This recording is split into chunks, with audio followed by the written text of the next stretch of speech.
I'm going to begin recording. Did you guys all get that message? Okay, good. Looks a little different for me today. And I'll call the meeting to order at 6:34 a.m. So I also didn't have a chance to print out the agenda prior to the meeting. So at some point, I'm going to be toggling back and forth to take a look at it. But and Yost has one. Let's not put it on my phone, though. Oh, yeah. I need that phone. So the first item of business on the agenda is to welcome Jean as a newly appointed alternate. It took us a couple months before we were able to, get that done over the holidays, but we're really glad to have you join us as a fully fledged member of the commission. I'm like gushing. Good. I know it's going to be great. And Very welcome. excited. So Wendy is coming in, so let's just wait a second for her to appear. Here we go. Hi, Wendy. And just moving into the actual agenda, the first item, as it always is to make amendments to the agenda and then accept it. And if you will all notice that Aussie Brown is here in the room with us, I think given that her item actually comes last on the agenda, that it might be the right thing to do to move up number 9 and take that first after our regular business. So we'll do that right after the treasurer's report, if that's okay with everyone. Motion to accept agenda as amended. Wait, I just have one more thing Nope. I'd like to add to the agenda. Under new business tonight, I would just very quickly like to look at the spring dates related to all our programs, because the school vacation and the holidays are falling differently this year. So just kind of looking at the dates. Okay. Okay, and I propose the budget, though, is going to take some discussion on the treasurer's report. Why don't we move that behind us? good idea. We'll take number 9 after number 4. Is that okay with everyone? Yep. Okay, number 9 after number 4. And Yost, I know that that you wanted to talk about the proposed changes or the conservation subdivision regulations, but Well, I I think think we'll that would just be under under the, B. yeah. Yeah. that would be- Okay. So we have just that one amendment, and do you want to go ahead and make that motion, Melissa? I think that's 2 amendments and motion to accept the 2 amendments as stated. Second, if you need one. All right, we have a motion, a second. All in favor, please raise your hand. And any opposed? And seeing none, that motion carries. Next item on the agenda is to amend if necessary and then accept the minutes from our regular meeting from November 8th. Has everyone had a chance to review the minutes, and are there any changes needed? Just one thing, in the attendance, Mike isn't mentioned. Oh, okay. I But- must have been taking imperfect notes. Yeah, because he did second several motions, so I figure he was How probably did you there. do that, Mike? I must have been there. Yeah. All right, I will make, well. I'll you make know, the by- motion by- to accept as amended. All right, Second, and do we have a? Is that Liddy? yes. Okay, all in favor, please raise your hand. And are any opposed? And seeing none, that motion carries. Okay, I think I might end up sharing my screen for this, just so we're all looking at the same thing at the same time. But as we start number 9, just to remind you that this is the December 15th letter that Carol shared with the distribution of the agenda, which comes from Ty Kern. It is related to Aussie's planned construction of a residence on it's Skip Mountain Road, but it's like right. Do you guys know where Osti lives? Yep. Does everyone know? Okay, Carol, it's like if you drove past Marvelwood and started on your way down to the hill, like that eventually ends up in North Kent Road, which is that almost impassable road that goes all the way down to the river and River Road. It's there. So it's just past Marvelwood as you're heading down the hill, and we'll take a look at the map and some pictures. But anyway, the reason that this is before us is that it's a scenic road, and the scenic road ordinance requires some sort of, and it was written, before our Conservation Commission and our Inland Wetlands Commission were separate, but it requires some review by what at that time was both of our commissions. And so separately, Inland Wetlands and Conservation Commission are taking a look at this whenever an alteration to the scenic road is proposed. In this case, for safety reasons, Osti has submitted as part of her plan, a plan to remove 3 trees, as she was advised to do. And you can tell us about it if we have any questions, Osti, or if you'd just like to make a statement. But that is why this is before us, to take a look at this plan and see if, see what we would do or recommend consistent with the scenic roads ordinance. So I'm going to share my screen up so we're all looking at the same thing. And okay, so you can all see this schematic. Here is Skip Mountain Road. You're headed downhill here. Here is the planned new residence.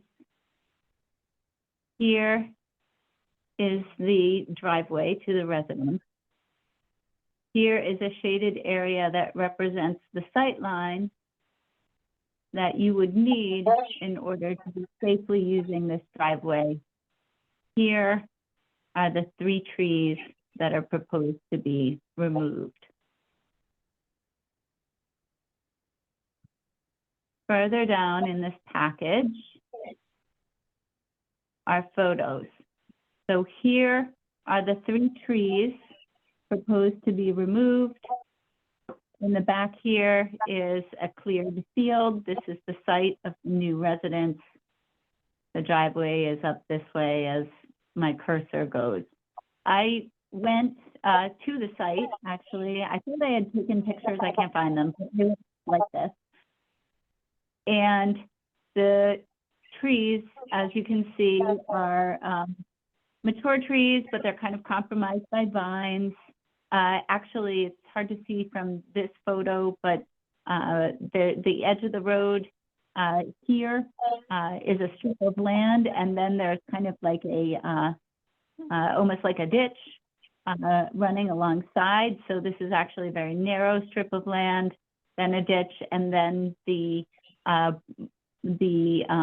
border to the field, which is also vegetated with trees, kind of starts again here. And there's one more picture. So again, you can kind of see the 3 trees here. You can see that there are other trees that line the field on the side of the road once you get past this kind of narrow strip, and then there's like a ditch or a place where groundwater flowing down the hill can run.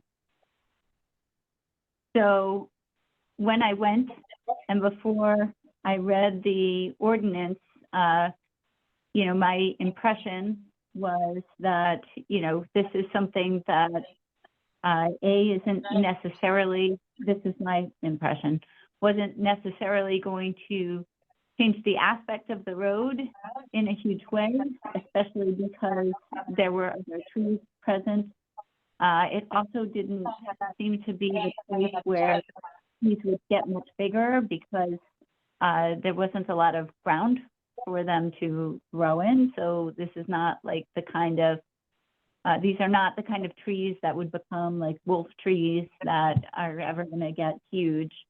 I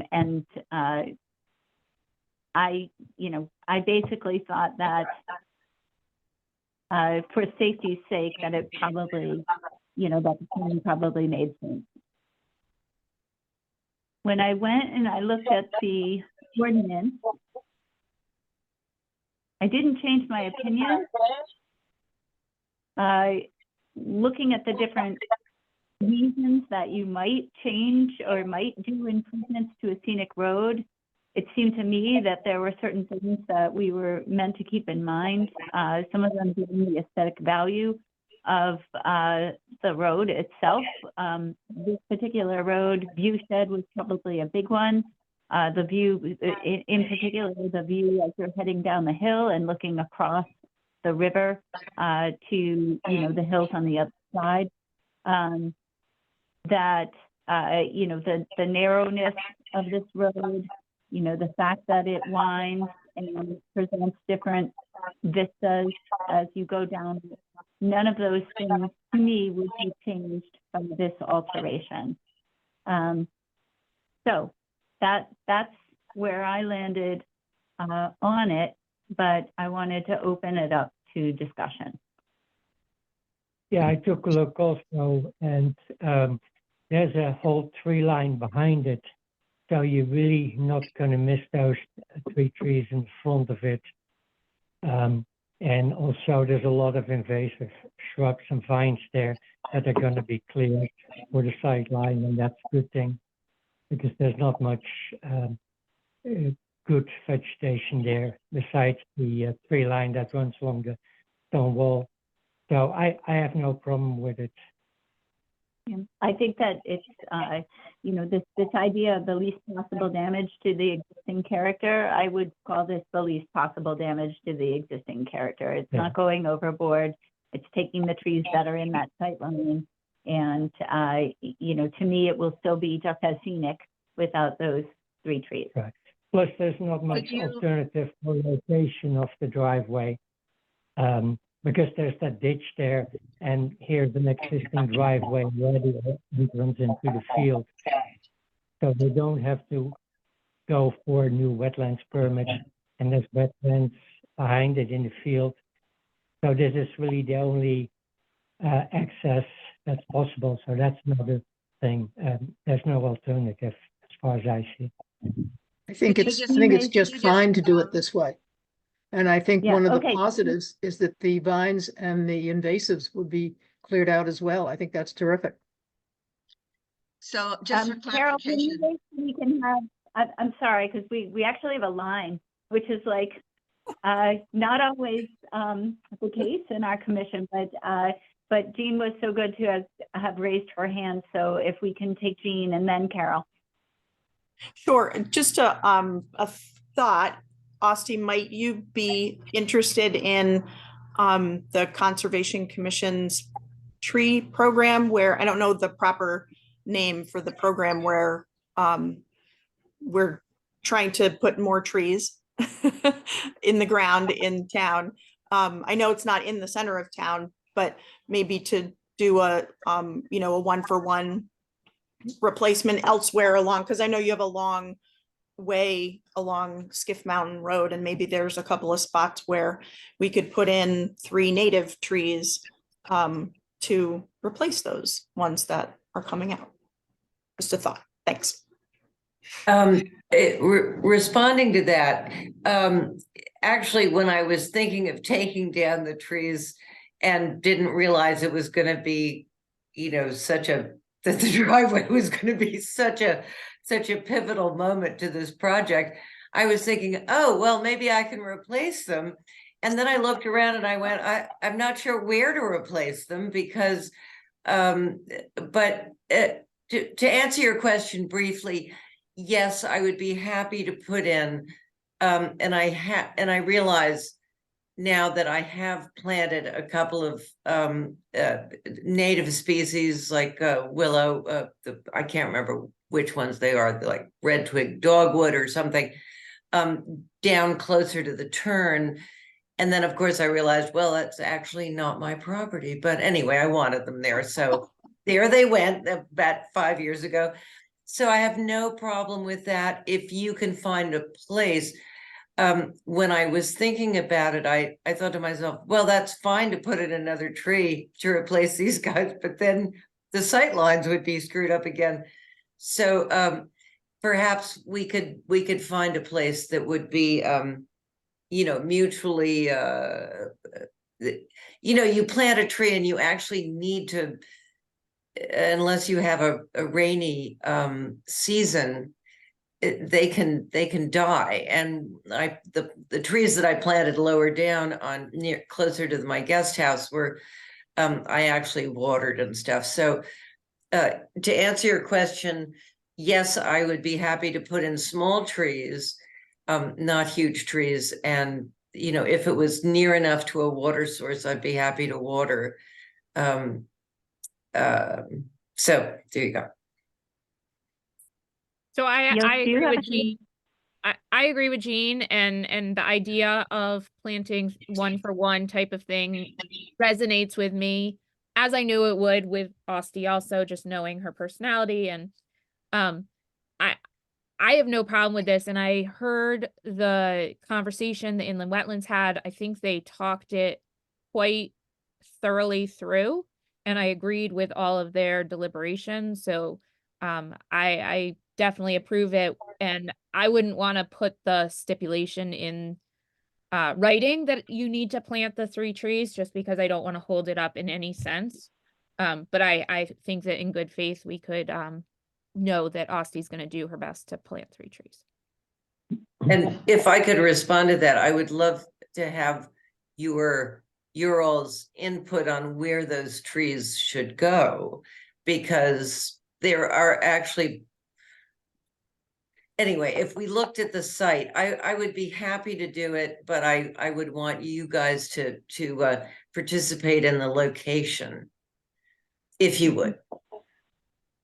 But I'm kind of taking Melissa's comment to be, let's not hold this up, because when I read the ordinance, I think this has to now have a public hearing even.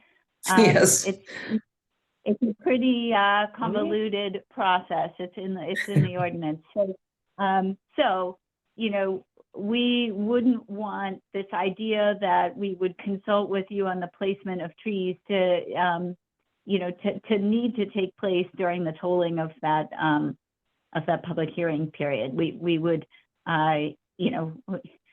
we'd rather do it outside.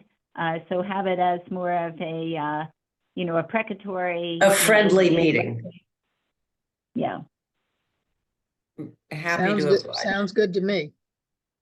Carol. I just need a 1-sentence summary of why these trees have to go. I mean, I'm all in favor of it, but I couldn't pick that up because I didn't hear the inland wetlands discussion, and I couldn't get it from the letter. So why do they feel that these have to come out? Sight lines. You need to have 200 feet sight line from 10 feet off the road. You have to be able to look down and up the road for 200 feet, and down the road there is not that sight line. Those trees are in the way. It's So a they no-brainer. have Okay, good. I just needed to understand that. And the way the Yeah. inland wetlands left it is, so long as we agree with them, it's good. So I don't want to complicate anything more than Exactly. for Asti's sake. This is totally already a convoluted process. So. Mhm. So So what who do we gets have the to do? public Do we have to do an official? We Do should we make have a, to do an official vote that we are supportive of this? I mean, what's the next step? We should just go I ahead and think we do it. should do a vote, and then I can do a letter to advise Inland Wetlands and the Planning and Zoning Commission. And then I believe that think planning and And zoning has a Jean meeting has tomorrow. chatted regulatory compliance, so maybe you can shed some light if this should be different. But what I was figuring is that we would send a communication to IWC and P&Z saying that we have no problem with this, and then the public hearing can be scheduled, which I think is done within the Planning and Zoning Commission. They have a meeting tomorrow, They so do. if they need to know this before tomorrow. I can send that, Obviously, you know, yeah. I can do this. It's short enough. I Okay. could do it in an email. Okay. Jean, is anything different on that? I don't, No, it sounds exact. I was just giving Carol a free phrase. okay, okay. Okay, great. So if that is the way to go, then somebody should make a motion. So moved. And And are sec- you moving? and seconded. so that we communicate our support for this plan to Inland Wetlands and Absolutely. the Planning and Zoning Commission? Okay, Absolutely. and who is seconding? Wendy. I'll second. Okay, I'm gonna do Liddy, and I know Austy's not seconding, so I'm assuming that you're raising your hand. Right. If I may, I think the next step, believe it or not, is that this then goes to the Board of Selectmen. And then once they've looked at it, they work with P and Z to do a public hearing. So maybe if you were sending something out, you might send it to the Board of Selectmen as well. But I'm sure if you just send it to Ty, she'll get it where it needs to go.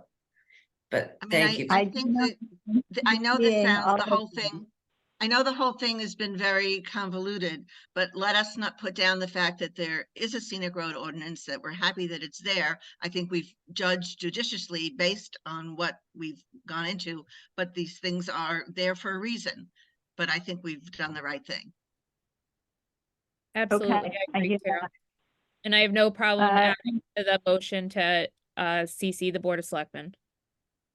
Sure, and they meet next week, I think, too, or I don't know. I'm on their agenda sometime soon. So, with that on the table, can we call for a vote? All in favor, please raise your hand. Aye. Are any opposed? And seeing none, that motion carries. So I'll get right on that communication, and I hope that the rest of this goes smoothly for you, Austin. And Thank- Austin, thank you're you. welcome to stay for the rest of our meeting. I'm sorry, I have a pork tenderloin in the oven. Sounds good. Thank you so much for taking this up early, and I very much appreciate it, and I hope you all aren't flooding. Bye. Okay.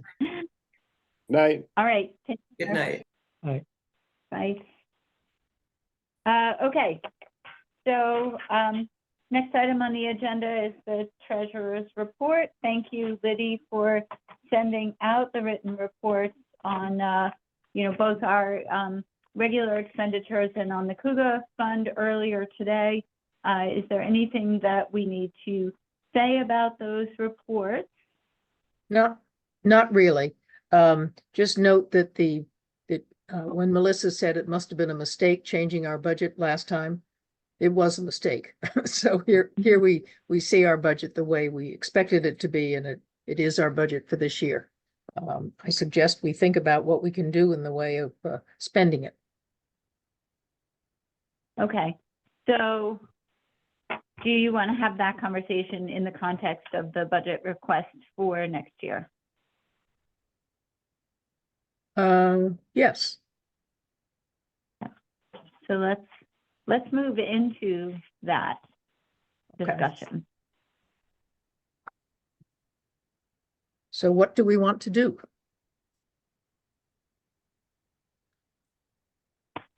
Do we have to give all the detail that we had in a previous budget, or can we just go by the lines that are in that budget worksheet?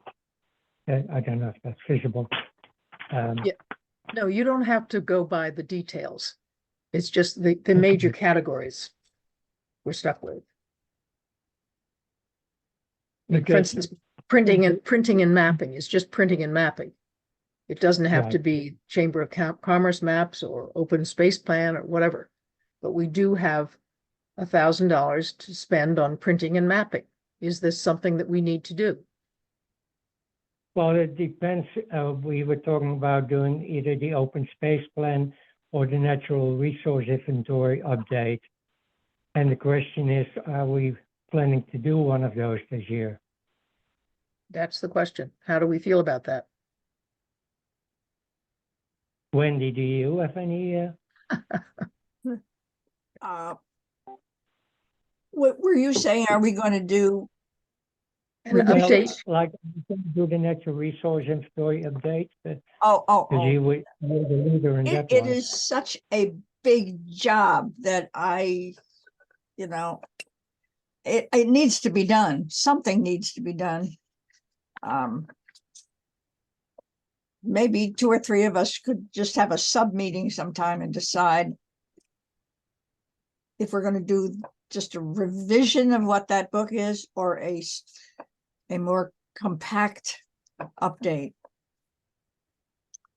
I think that's a good idea. I think we need to sort of banter around Yeah. thoughts on this, because it is a big job to just totally do And it all I, over again. I personally would like to get rid of those recommendations. I don't think, first of all, I don't think most of our commissions pay any attention to recommendations, and they become out of date quickly.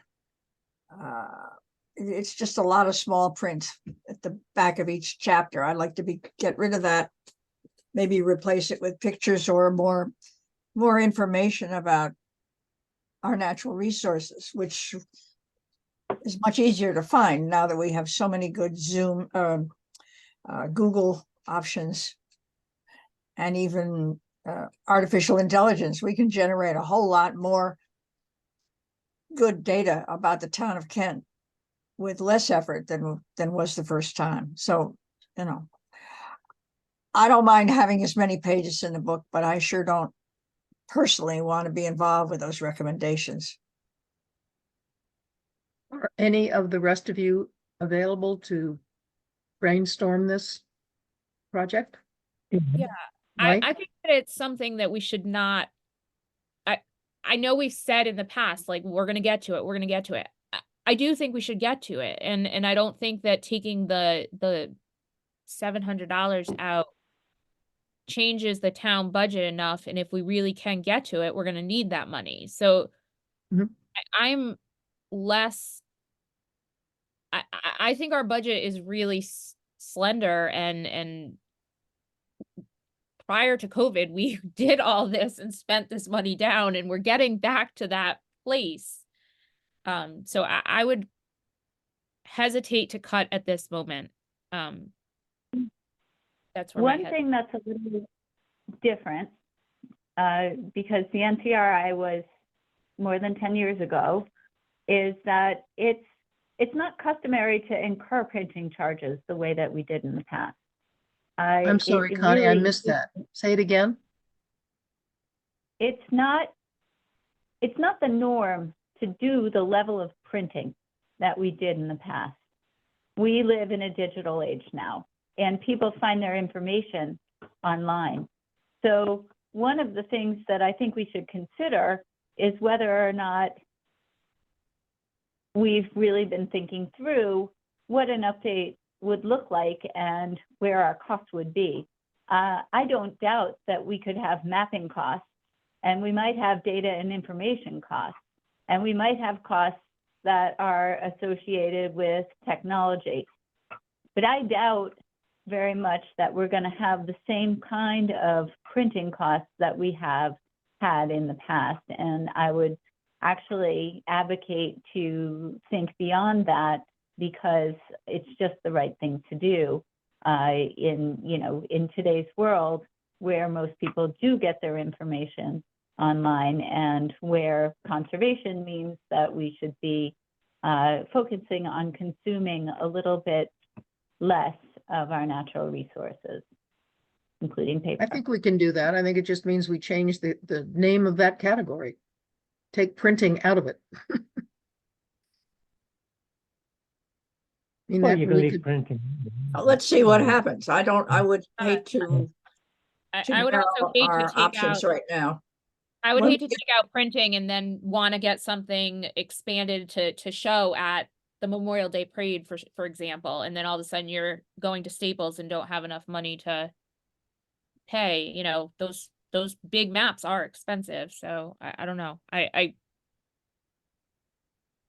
I'm in not the end, it necessarily- comes down to what's the purpose of the document. Sorry, Jean, I see you. So just finishing that out, the very first one that we made was a book that people appreciated having because it contained history and information that you wanted to have at your fingertips. And it was really for the general audience. And so we could make a book like that again, or we could make an NCRI that is, you know, the way that other towns have used them, which is to help inform the POCD and the other commissions of the town. Jean, Well, you I've wanna go always ahead? liked the fact that Kent has stood as a model of what other towns might do. And so I kind of like it the way it is, you know. the Can same we hear number. from Jean and Mike? So from the what that category should be called standpoint, I believe that that's a general ledger line in the actual budget, which would be a Board of Finance decision. Like if you wanted to change what that's called, you would make an ask or a recommendation to the Board of Finance and they would change the name of a category. I don't think it's critical at all to fuss over renaming that category. agreed. As long as the people, you know, this group who is guiding the monies and the request knows and understands and is all in the on the same page. And from a mapping standpoint, I might know a new senior regional planner who has been tasked with dusting off her ArcGIS capabilities in the next probably 6 months. And I know that the COG really wants to stand up a lot more mapping capabilities. And when I say mapping, I'm talking about ArcGIS. So it would be a data set that would be used to create a layer on a digital map. I think that this commission could be a leader in the town government to sort of stand up and say, the town needs to stand up some GIS capabilities, and everything you're talking about has a place. And that's the very, very core of mapping. And place means something to everybody. And the town doesn't have GIS capabilities, but this could be a little, you know, a very doable way to start standing some of those capabilities up and convincing the town government in a larger sense to invest some funds into standing that, you know, bigger capability up.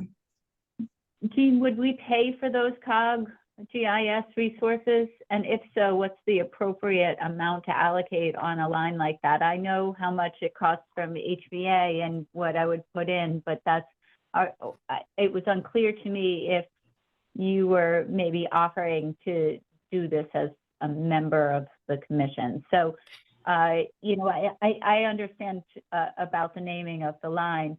My question is whether or not, and what's the appropriate amount of money to actually put in there, because if we're talking about things that volunteers are doing, there's no cost associated with it.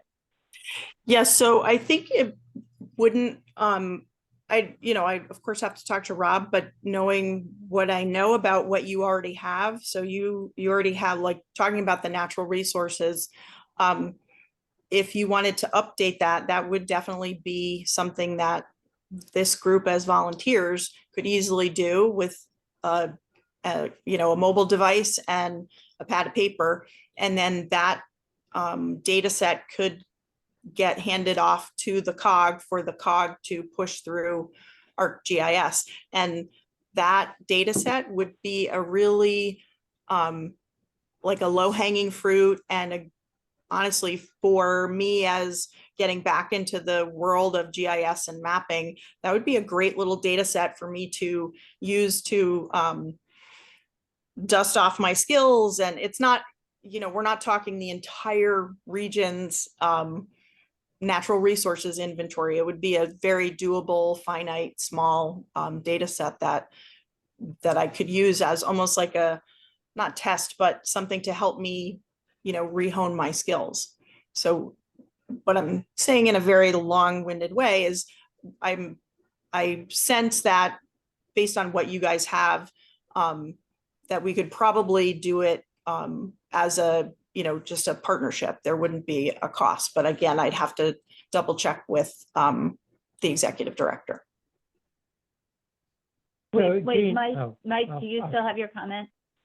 Yes, I was not remembering in the past when the Natural and Cultural Riches document was published, was that available for purchase to the public, or did the Conservation Commission? It's for purchase. It was $25 a copy. And Okay. in fact, when we had our little pop-up for the land trust, I actually showed the copy to people and people were like, where can I buy that? So I think printed books are still needed in certain things. And Yeah. so I'm back to you. I still don't think we should change our budget for this year, and we should really try to get it done. So that's where my 2 cents is. I had a question. Previously, we've used HVA always for our GIS. Now, do you think we should then switch from HVA to North West Hills Cog? Jean? They get their data from HVA too. Yeah, I- so I- so why not I use HVA? HVA are the actually- experts for sure.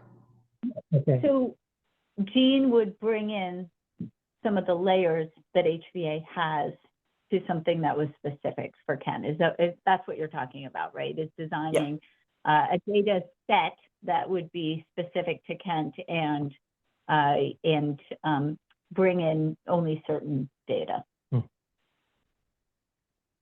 Kind of like a subset of the data. Okay. And so you have to, you're able to do that yourself too, with So like I said, HVA? I have very dusty skills. Or rusty, I should say. And I'm probably going to spend the next 6 months retraining myself through a lot of ArcGIS courses online. So it will take me, 6 or 8 months to retrain myself. But this could be a neat, just a tidy little data set for me to be working with, rehoning my skills. Well, if the rest of us were to do the editorial changes and updates, I think realistically, we're talking about a year of off and on work. So they can be going along parallel. I think the question of budgets and so on can be put off maybe till next year till we find out what we really want to do. Right now, So let's put it in the budget then, just in case it does happen this Yeah. year. And if it doesn't happen, then we'll just put it back on next year. We give the money back to the town at the end of the year. I think that's the smart way to go. I should be putting like $750 in there instead of what we had now. Now it was 1,000, because we're only going to do one thing at the most. So what are you saying, Ilse? Are you saying to reduce that category to? For printing and mapping. And we're only, at the most, we're doing one of those things. that So I you're listed. saying reduce it to 750? 1,000? Yeah, why not? why reduce anything right now? That's just, I I'm mean, not sure that I well, get that. if we It's give it also back, we includes- give it back, but we won't get slapped Yeah. around for that. I just agree, say Wendy. keep our options open. I agree. And I think as we present this budget, I can say that the Conservation Commission wants to update the NCRI, and this is why we're keeping it in there. So I want to throw two more things in to the mix for discussion. One is that in discussing coming on as an alternate, Jean and I talked about doing as a project together sustainable CT. So just really getting that done.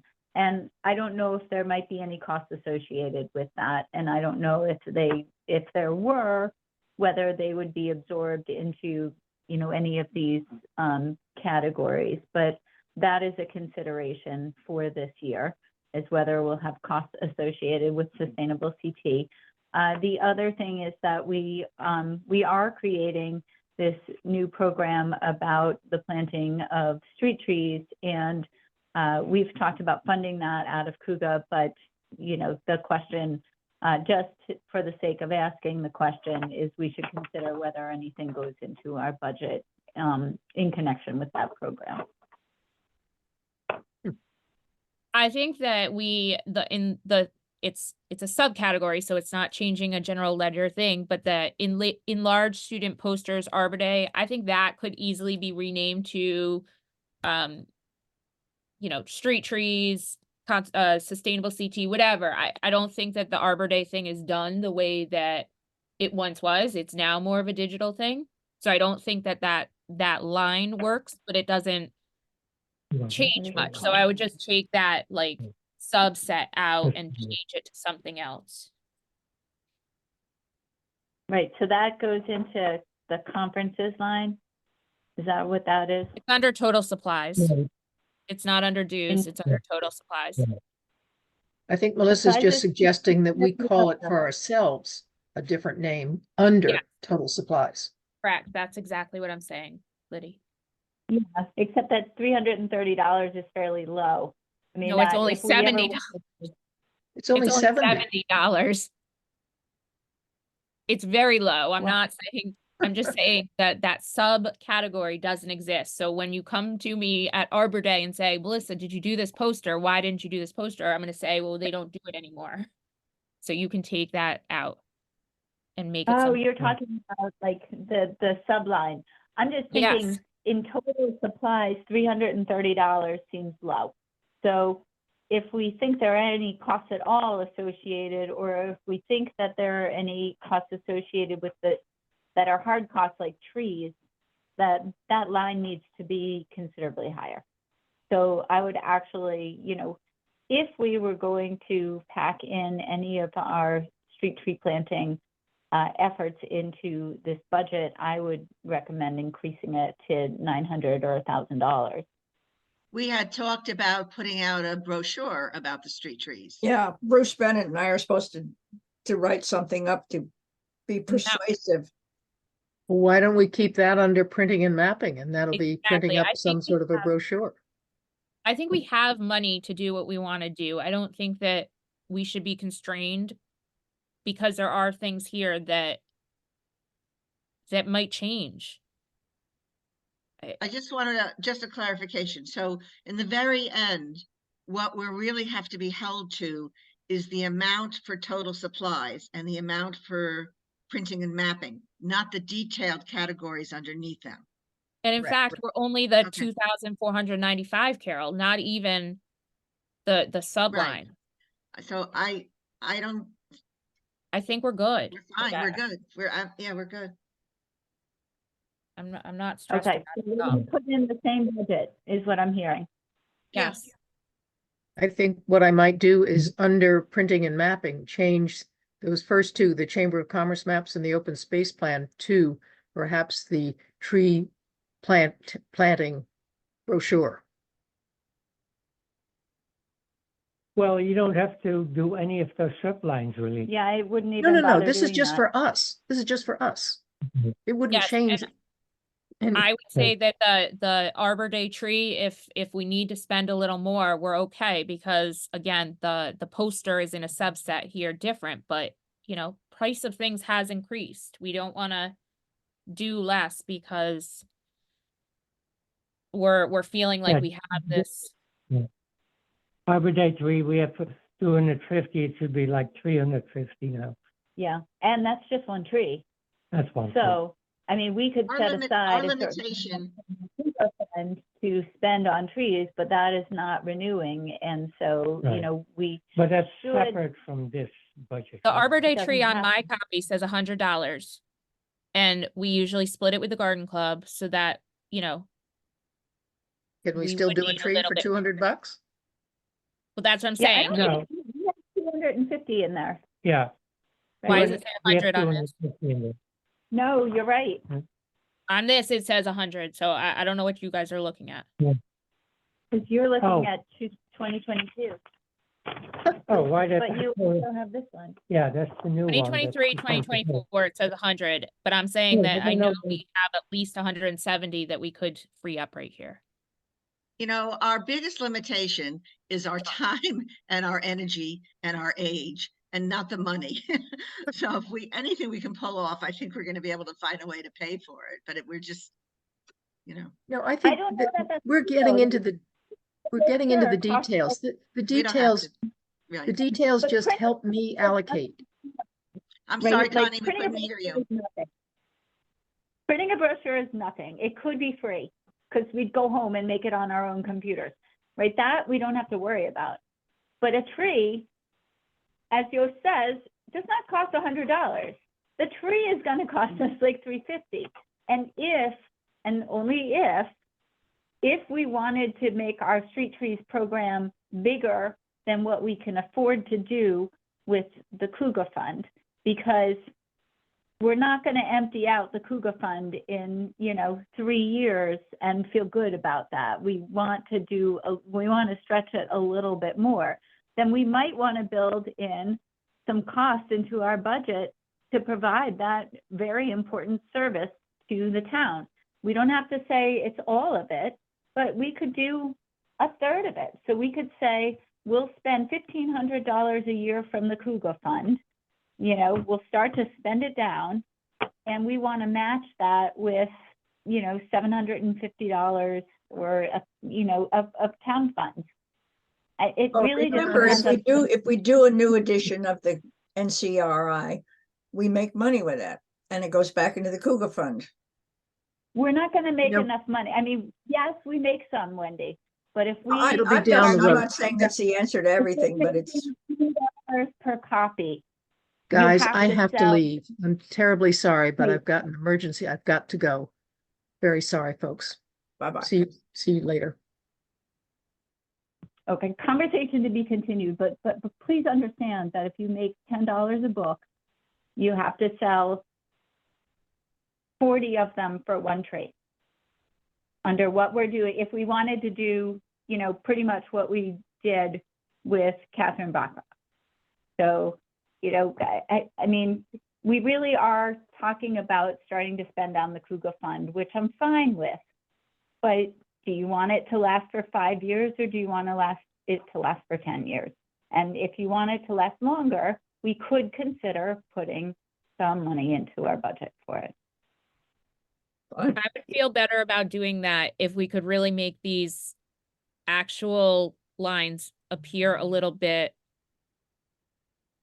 more accurate, because I'm just, some of it doesn't really make sense to me. The library program is for Earth Day is 300, but then there's another line that says supplies 70. So you have $370 for the library program. I'm just not making sense of what. Couldn't you That and depends, Willie that money work is this in out?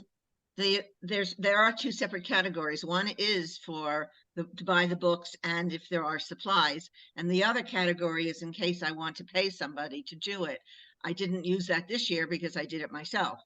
So I know, but we I'm just wanna saying keep that it. if we're gonna go the route of adding more money, I'd like to know that this is a little more accurate. I am happy with leaving this as is for another year and working on this when we have a little bit more knowledge. Okay.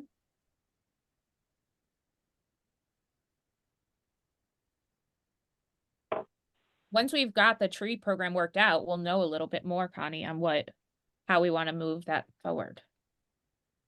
Yeah, only it doesn't really take all that much time to figure out what the tree program is, because we know that we're going to pay for half, and we're going to ask whoever is participating for half. right? So we, you know, that can be $1,000 tree or that can be a $300 tree. But basically, like, we can't work that out in advance. The only thing that we can work out in advance is saying we've got X amount of dollars to spend per year. So we can either say, you know, we're going to spend $5,000 from the Cougar Fund, or we're going to spend $3,000 from the Cougar Fund, or we're going to spend only $1,000 from the Cougar Fund. And, you know, if we think $1,000 is less than what we'd like to be able to do, you know, because that could really get used up by one person who wants a fabulous tree and is willing to pay, you know, the rest of it. That could maybe it pays for two really great trees. Do we want to do only 2 trees a year, or do we want to do more than that? In the past, didn't the Cougar Fund pay for the Arbor Day tree for the school? Did we ever pay No. for it? Oh, that's in the budget here that I'm looking at. Okay. All right. Garden Club paid half, Carol. The Garden Club paid half. I knew that the Garden Club paid half, but I didn't realize that our half did not come from Cougar. All right. Now, Bruce Bennett had also mentioned that there are grants coming available from the state via the federal stimulus monies. So that money can be used for tree planting, both for taking down dead trees or hazard trees, and for tree planting. So we can also apply for grants, and maybe they'll ask for matching funding, which we can provide via the Cougar Funds. And there's also a limitation to how much time we have to plant trees, because in the spring I usually don't have much time to help, and I don't have the town crew who's always available. Bruce will probably be available. He likes doing this, but so there's a limit to how much we can do, but we can get additional funds. Right. I mean, I did get the impression that the town wanted to use those grants first and foremost for hazard trees. Mm-hmm. But certainly there might be a planting element to that. I mean, I don't know without Liddy that we can go any further with this discussion today anyway, but she has to provide something to the Board of Finance or the Board of Selectmen. So we'll tell her to right? put the same in. Yeah. I think we should make a motion that we approve the $2,495 for the fiscal year 2023-2024 Conservation Commission budget as stated by Liddy. But she has been asked specifically to sell it, to say why we need it. So she has to. That dialogue will come later.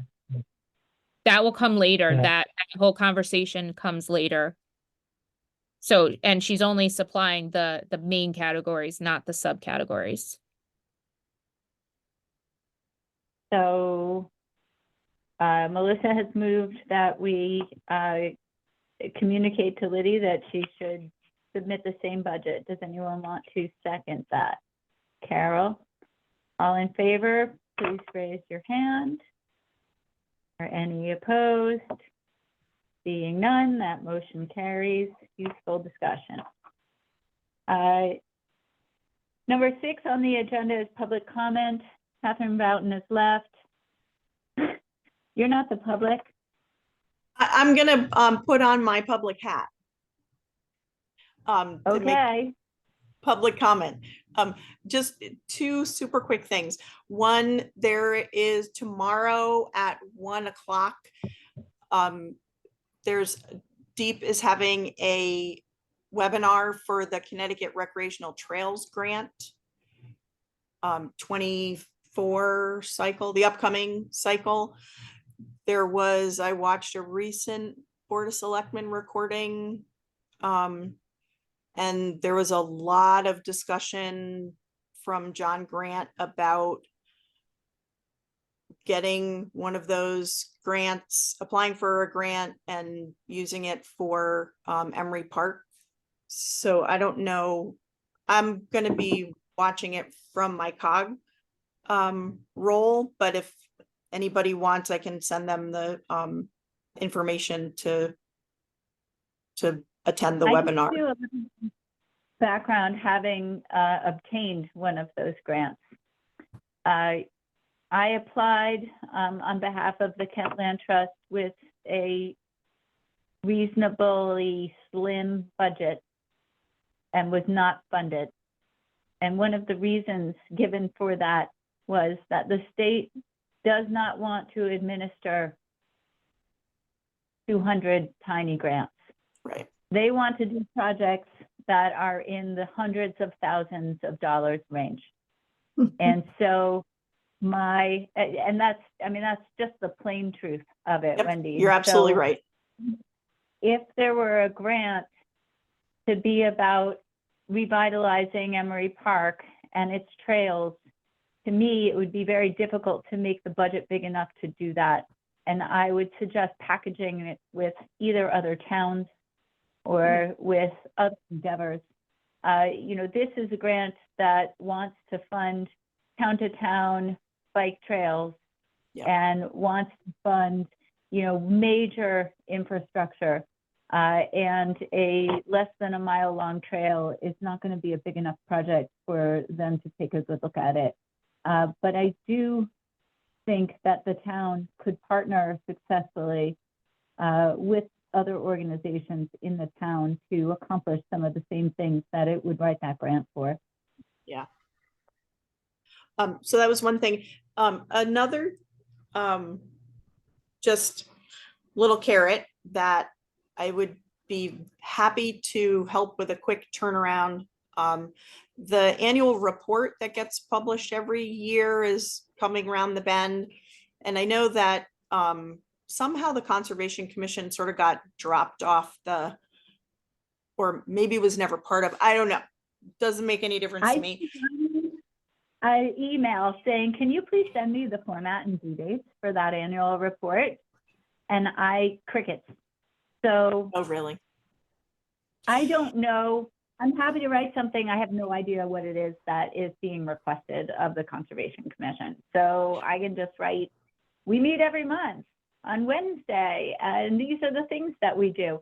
But I don't know if that's appropriate or not. I mean, that's just like I have not been asked to submit an annual report since before Bruce left office. Yeah, and I only realized that, and it's a Board of Finance product. So I was trying, stay in my lane kind of thing. I didn't even realize it until probably 2-ish years ago that the Conservation Commission wasn't looped in and part of it. If you want to talk offline, I'm sure that you and I could whip together a one-pager. Most of them are one-pagers. It's just sort of what we did in the last year. By all means, you could do how many meetings, you had, just very simple, truly one page. And it would have to be to the Board of Finance clerk by close of business on the 14th. But why do you think that, despite my asking, no one is it why don't I get the same communication that everyone else does? I don't know. I don't know who you asked. I don't know those details. I'm just sort of. I was on an email from Bonnie Dangella that said, hey, you're plugging my computer in before it dies. And so I sent her an email back and I said, great, I never got any notice that, I didn't get your notice. And can you show me an example of what it is that you want? And I'm happy to do it. And I didn't get a response. So I think. Why don't we just move on and solve that? Forget about what. Yeah, if you want, Connie, if you want, I think we could probably do it in 2 or 3 emails. I have to find a charging cord. You're just gonna die. I don't think I'm particularly that interested, but I'm happy to play along. And it's just kind of interesting to have the feedback that, we're delinquent when we've never been asked. No, I'm not, I was not implying that at all. I was, No, I know, Okay. but you know, it's like, yeah, we're not in it because nobody ever asked us to be part of it. So, okay, you know, I mean, I guess I got the impression that the town didn't care that much whether or not the Conservation Commission submitted anything since they never bothered to ask. So I wasn't really gonna press too hard to be included because I felt like they really don't care to know what we're doing. But if they do, we'd love to contribute and by letting them know what we did. We did do it at one point, you know, and I was asked. Well, let us reframe the subject as we think we ought to be seen and Yeah, read about, like- so let's do it. we're Period. an Whether they ordinance ask or not. commission Just in the do it. town. I say we put forth a tidy little one pager and remind them that they have a commission that is a very important commission in the town that has been forgotten, but here we are. Right. And you can blame it on me. It's totally fine. Next. That'd be great if you could put that together, Jean, because I do have things that are on the agenda that I think actually do make an impact in town, like getting this, you know, protection for farmers ordinance done, which will be done at the Board of Selectmen meeting next week. And Yosa's work on the conservation subdivision. So there are things that we are making an impact in, and those are the things that I think we should concentrate on. But if you have time to make a one pager, that would be great. Okay. I'm not going to write something when I haven't been provided any kind of a format or actually even been asked or responded to when I have responded to outreach. Okay, so let's move on to actual street trees. And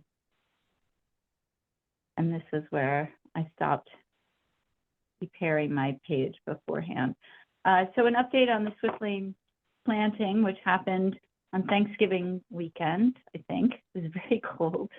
But it was terrific to be able to get a tree planted this fall, especially as I know that we were all really motivated to do something like that. So, so thank goodness for the Bacharachs for having, you know, the generosity and the,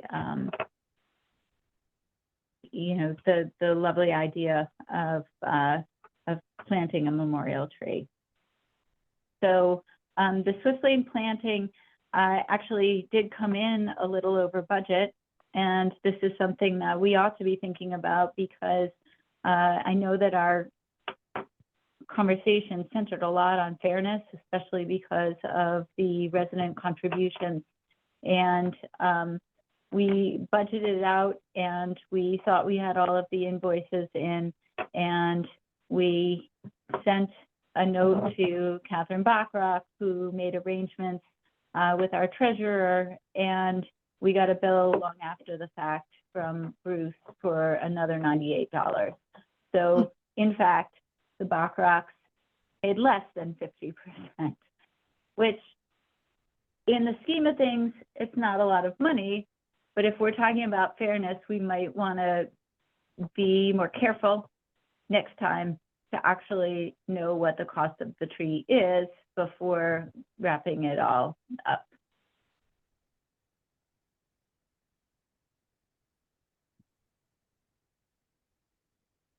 So in terms of defining and initiating the tree planting program, I guess this comes back again to what we feel will be our budget, how we're going to present it to the townspeople, what the area is within which we're willing to plant. Is it townwide, or is it just in on certain streets that are, you know, that are more publicly used? and how and what it is that we're going to require of anyone participating, and whether it's first come, first serve, or whether we set a limit to the amount per tree we're going to contribute, and in that way, you know, trying to make sure that we plant a certain number of trees. So those are some of the questions that I think we need to wrestle with as we're putting this together. Yeah, I don't think we have to plant trees as big as we did at Swift's Lane. I think we can plant a size smaller. That would make it a bit cheaper. And then you can also pick up several trees at the time, because a big tree like this, I wouldn't even be able to take it with my truck, or unless I use a trailer. Bruce picked it up, but you can't pick up several trees of that size at the same time. And he picked it up at a wholesale nursery, which is a drive away. So you want to do preferably all in one go, if possible, so you don't make too many trips. I agree. And also there's a chance of a tree not thriving where you plant it, and that's more of a problem if you spent a lot more money on it. So I think the smaller, less expensive trees that you can handle more easily would make sense. It's probably less stress on a tree when it's smaller, isn't it? Yeah, it doesn't make too much difference, but often small trees catch up pretty soon after a couple of years compared to the bigger one. But yeah. You know, our title had been Kent Street Tree Planting Program, and maybe we shouldn't have the word street tree in there, because we're not sure, like if we're going to be putting it on a scenic road, I guess it's still a street tree. I think we should concentrate on the streets. Yeah. Well, yeah, I mean, I'm not disagreeing with that. I just want to know a title that we're talking about, our tree planting program or our street tree planting program. I think to No, me, it's the street tree street tree. represents the street, right? So it could be in front of my front yard as long as you see it from my street. Fine. So Okay. I'm saying I don't think that we're planting trees in someone's backyard. And then the only other thing is that, I mean, it was just really beautiful how the Bachrachs wanted to dedicate this to a deceased family member. But we want to make sure going forward that this is not, we're not offering as people making donations in memory, because that's a very common thing, is to donate a tree in memory of somebody, that this is more about climate change and our need to have trees. I mean, it was a nice first example. It was lovely, but we want to make sure that that message isn't getting out there. And obviously, in the case with Osti, it's not. It's back to replacing trees that are being removed. Yeah, I guess think I we should wonder. I wonder if someone could make a donation to the Kuga Fund in memory of someone, where the tree could go somewhere else. That I don't mind that train of thought being out there.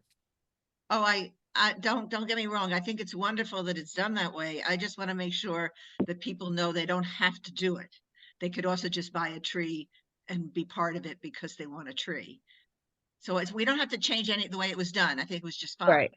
But I also, I'm saying that I like the idea that Melissa could say, I don't care where my tree goes, but I'm donating $500 to the fund to plant a street tree in the future. So I think that interesting. I think that narrative is also a way to pose it. So eventually my tree in memory of Jimmy John is going to go into the ground, but I'm not having any say as to where it's going to go. That's interesting. I think we have to make a list of locations and map them out where we think trees are needed. And then those locations will get our priority. I don't think in general we should go outside those areas for planting trees. I thought we Uh, made that map already. Well, Bruce made somewhat of a map. It's not very usable yet. We have to get it in a better format, I think. And I think that some changes will need to be made. But I think that's what we should be using and not just ask anybody, where do you want it replanted? Well, is that, then I think we have to be very clear about the purpose of our program. Because then I think we are at a point where we're saying, you know, we believe that our town needs trees in these areas. And because of that, we're offering this program in these areas only, as opposed to climate change and ecosystem services mean that we want more native trees planted in our town, in which case it could go beyond the trees or go beyond the streets that are in the village center. But I think we need to be very clear about that, because at that point, what we're saying is we're offering private property owners in one area something that we wouldn't offer to others. And so, which I think we could do as long as we were really clear about what the purpose is of our program. Yeah, I think we should limit ourselves to the village. And we don't have the money to do the whole town anyway, or the manpower or whatever. I think we should just limit ourselves to the village and to the streets.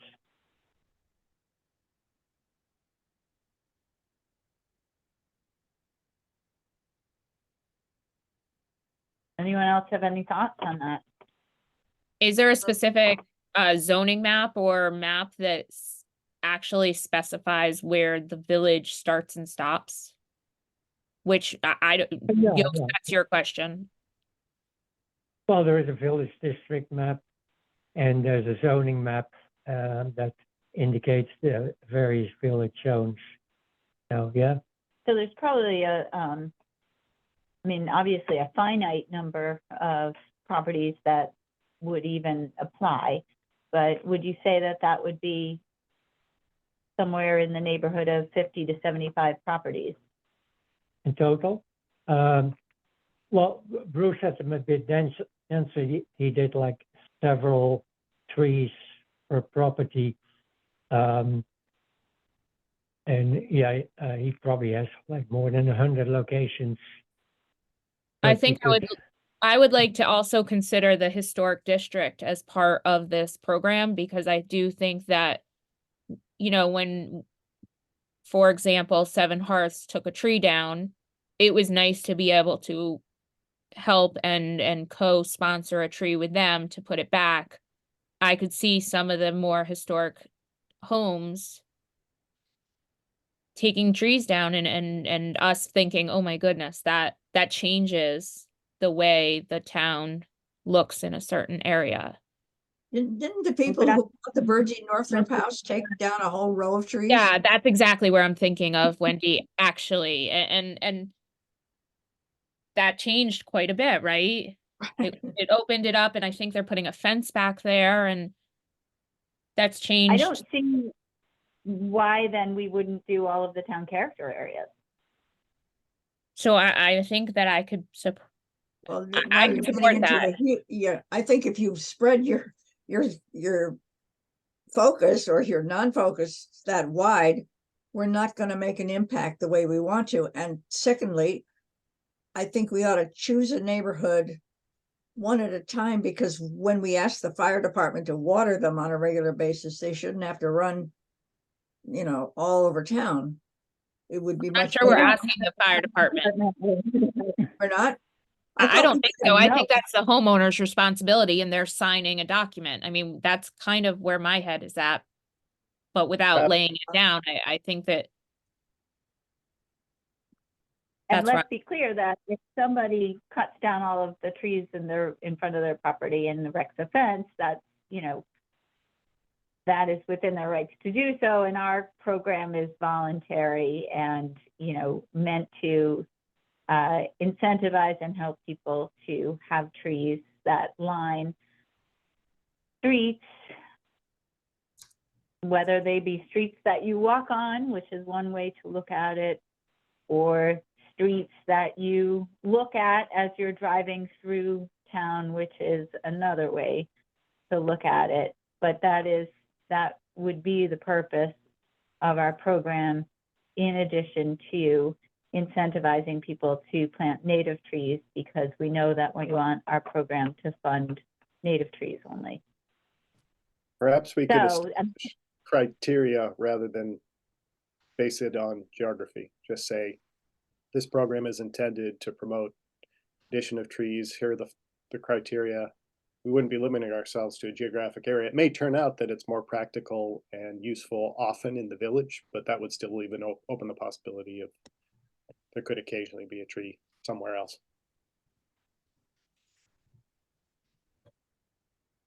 But if somebody purposely takes down a number of trees, I don't think we should subsidize them by replacing them. Unless they're Yeah. all ash trees, how can you say that, Yos? I mean, if they're elms, Okay, if they're they're ash, hesitant, if there is a reason that they had to take them down, I think they should be considered. I don't know if you can say that exactly. I can't tell Well, you what if those does- historic trees will- were diseased. Jean, I can answer your question in chat about programs to model ours off of. Several meetings back, we identified 4 or 5 Connecticut towns that have tree planting programs. They're usually larger towns. So I'm trying to remember which ones, but I can send them to you. But basically, you know, what we wanted to do was look to see what other towns in Connecticut were doing. So I feel like Norwalk might have been one. Do you guys remember? Maybe West Hartford. Did West Hartford? Yeah, I think it was so. West Hartford, and I think the New towns Haven. that we did pull were more urban towns, and you know, but I do think there is a reason that we might see other needs beyond just the village center, and that, for me, historic district kind of fits that. I seem to remember that when, I forget was the grant that gave us the trees entering Kent from the south. What was that grant called? It was something Claire Murphy American got, Beautiful? some Was kind that of highway. American Beautiful? I can't I'm hear what drawing you're a blank. saying, Yos. You're cutting out. You remember what it was? America the Beautiful. America the Beautiful. America Well, the there is, what I was coming to is there is a whole school of thought about the role of trees in controlling traffic speeds. So if you had an area of the town that was either an entryway or a deposit or a leaving direction, you might be able to get one of those grants just to plant trees because they are traffic, I forget what they call them, but traffic moderating. And a state grant. Calming. What? I think it's Calming. called traffic calming. Yeah, yeah. So, you know, if we had a whole section south of the monument where we felt trees were needed, we might look to that as a way to get funding.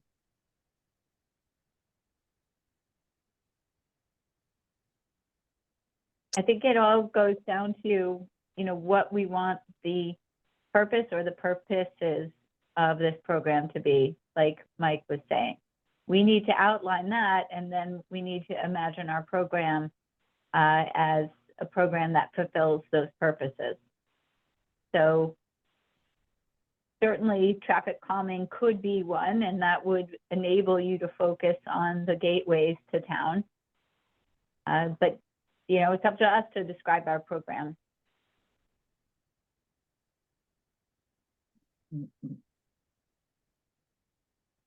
Well, could we start with, it would promote climate change, resiliency, beauty, and safety? Sounds good. So climate change and resiliency, where would that cause you to focus? Places that there isn't much shade currently, like that was one of the criteria we thought about for Swift Lane.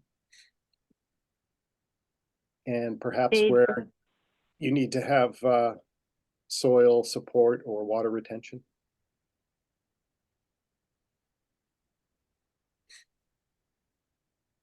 Or both.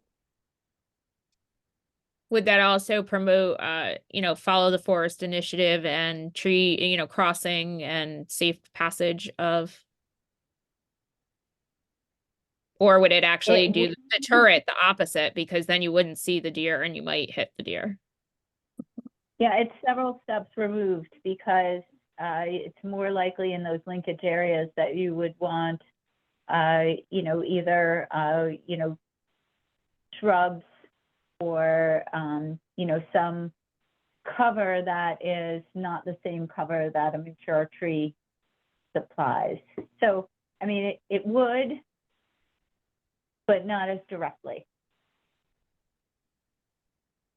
But to the extent that supporting native species goes to climate resiliency, that would be, it would be part of that purpose to say, to provide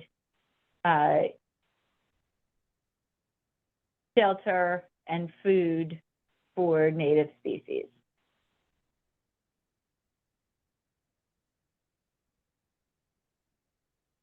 I think that what Mike has said is a good start, but I'm not sure you disqualify any places yet. Not sure it gives it Right. enough criteria to say, Melissa's front yard doesn't really qualify yet. Like, I'm not sure. Anywhere. Why can't I put a tree in my front yard by my mailbox, Mike, with what you just said? That's what I'm saying. I suppose we need something in there about maximizing public benefit. Again, still, everyone drives by my front yard. Everyone can benefit from my tree. I'm just being devil's advocate here, because I do think that what you said is great and it qualifies my concern of a historic house. So I'm not. I would say it's where people walk or live. So, the idea of shade trees is often, used to justify having trees, on the sidewalks or as part of the sidewalk design. But also in urban areas, it cools actual buildings. So, it could be, and I have no idea how you do this in Kent, but planting trees that would help residences become more resilient, more energy efficient, could be something too. But then again, that's pretty broad. That's anyone. Yeah, we're still there. We haven't disqualified anyone with any of our statements quite yet. Unless we're only on places where people are walking. So unless we're on sidewalks, unless we're in the village center. You could, Right, so village center and sidewalks means that all those trees that we planted on Elizabeth Street actually didn't qualify because the sidewalks aren't on that side of the road. True, because that was more about beautification than it was about climate. Yeah, this is a new program. You don't have to. I still think that going by the maps and the historic district and village center works for me. could also prioritize like a planning process where taking Mike's basic criteria, building off of that to say the 1 to 3 year goal is to target the walkable, shareable open spaces, or walkable, the walkability, like the, where we've all been talking. And then the 3 to 5 year goal is to do the next sort of ring of, I don't know what criteria you would come up with. I'm trying to think about how you could phase that the program. Why don't we each think about the list of priorities that we feel and compare them on the next meeting? Prune them. I think that works. I think you can also think about the trees we've already planted that at one point we thought were pretty important and make sure that your priorities that you come up with actually qualify that. So, like I said, Seven Hearths, the town hall, Elizabeth Street, those are all places that some of this stuff doesn't quite qualify for. I think we should have a sort of a rough draft of the list, like Connie is taking notes here of the things. I think we should start with This that, is gonna be understanding it's a minute. rough draft, and then, send it out to us and let us all think about it. And in the next meeting, maybe we can refine things a bit more. I'm just taking minutes. Oh, okay. So, Mike, you had kind of a list of things. I mean, if we could start with a list that we can react to. The one other thing I would throw into the mix is we have talked about no net loss before. And so that might be another thing that that we could think about for our program when a tree has to come down, especially if forced, not the private property owner's choice to have that tree come down, then provide funding to help them to replace that tree. And, in particular, we know the town has been busy cataloging hazard trees. The reason that they're doing that is those trees are going to be removed. So if those trees are going to be removed, we could also have a role in helping to replant.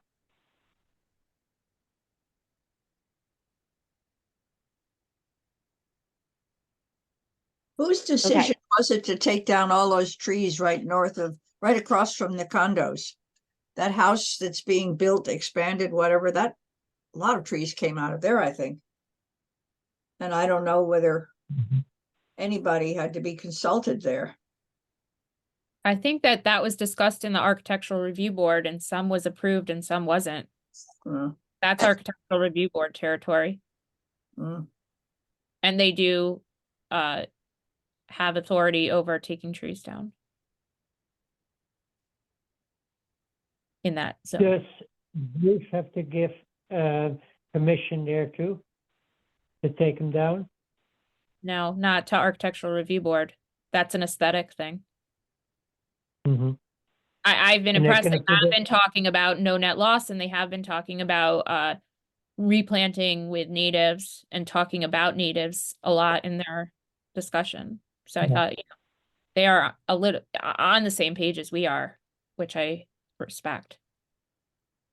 They're going to plant on a berm there. I mean, where the piles of soil lying now, they're going to put in like a 3 or 4 foot high berm and then plant native shrubs and some trees on top of that. Correct. Okay, are we at a place where we can move on? I hope so. Yes. How do you really feel, Wendy? Well, I'm hungry. Look, yeah, so I haven't been home since 8 o'clock this morning. So I'm Eat before the meetings. I'm ready. Okay, 7B is a planning and zoning update, and Yost was hoping to bring to our attention an important public hearing on January 23rd. So, Yeah, Planning and Zoning Commission, they have been revising the subdivision regulations and the conservation development section of the zoning regulations, and has gone through a number of drafts, and they've made some good revisions. So on the 23rd should be the last public hearing where people can give more comments. We've had a public info meeting last month where I gave some input to. There are always few people attending.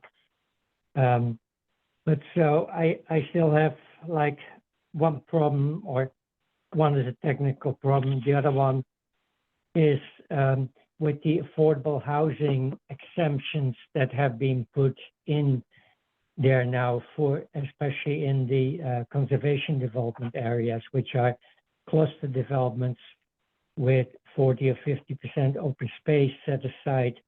Now there's been a thing added that for if affordable housing or an affordable lot or unit gets put in, then that can go at the expense of the open space. And a second thing, I added that as a substitute by giving a density bonus for an affordable unit or lot. It would come out of the buildable area, but now they're both in there. Plus there's a third thing in there. If there's 20% affordable housing, then the open space requirement falls away completely. So I think they've gone overboard on this now. I'm in favor of affordable housing, but it's not a conservation development anymore if you take out the open space for affordable housing, and it's just a cluster development. And that's something else. So I don't know how other people feel about this. I do want to bring it up at the public hearing. So I don't know if anything is still going to change at this point. They want to preferably approve the regulations after the public hearing, but this would require another revision. So Do you get the sense that they're not cognizant of the fact that they're both in there now? That the alternative that you suggested was Yeah. just added?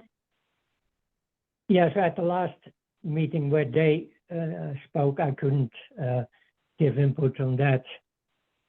Yeah, they didn't seem to notice. And then that third one, nobody has ever made mention of that. So I think most of them it's an oversight. And Glenn, the consultant, has been adding things that people mention, but at some point it becomes too much. Well, so so- can you explain to me again, the last point is what you're saying, that there are provisions within the conservation subdivision regulation, draft regulation, that would eliminate any need for open space set aside. Yes, if you get 20% affordable housing in a subdivision, then all the open space wouldn't be required anymore. And So then why would you have that? Why would anyone even use that provision?